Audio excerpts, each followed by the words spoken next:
The Republican primary field has lost a candidate. Former Utah Governor John Huntsman is calling it quits and throwing his support behind Mitt Romney.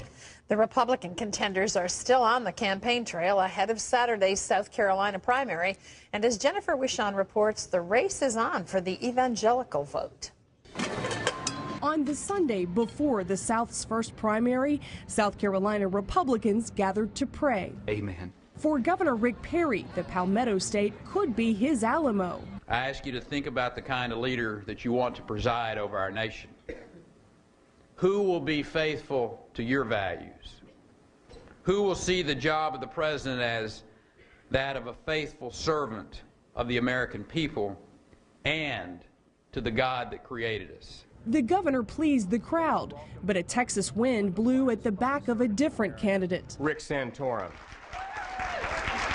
Saturday, more than 150 evangelical, business, and conservative leaders met outside of Houston, and after 3 tries, a majority voted to back the former senator. The fact that they went through that process, a difficult one at that, and was able to form some sort of consensus is in some respects a very loud statement that there is a growing consensus. And Sunday, he picked up another endorsement from best-selling author Eric Metaxas. It is utterly clear that in the Rust Belt, with Reagan Democrats, with working-class Americans, Rick Santorum is far more electable than Mitt Romney. A sampling of Christian activists here revealed there's still time for candidates to change minds. I'm still looking to see who will convince me that they will carry on the things that I believe in as a voter. South Carolina has picked each Republican nominee since 1980, when Republicans took a chance on Ronald Reagan. The next week is going to be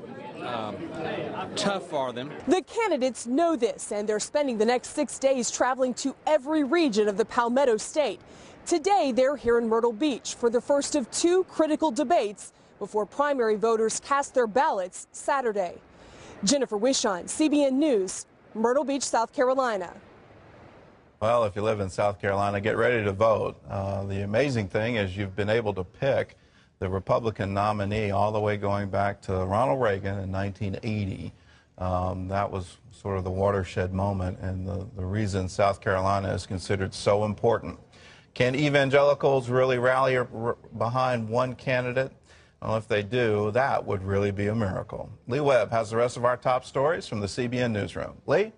Gordon, the U.S. and Israel postponed what would have been their largest ever joint missile defense drill. It was called Austere Challenge and scheduled for this spring.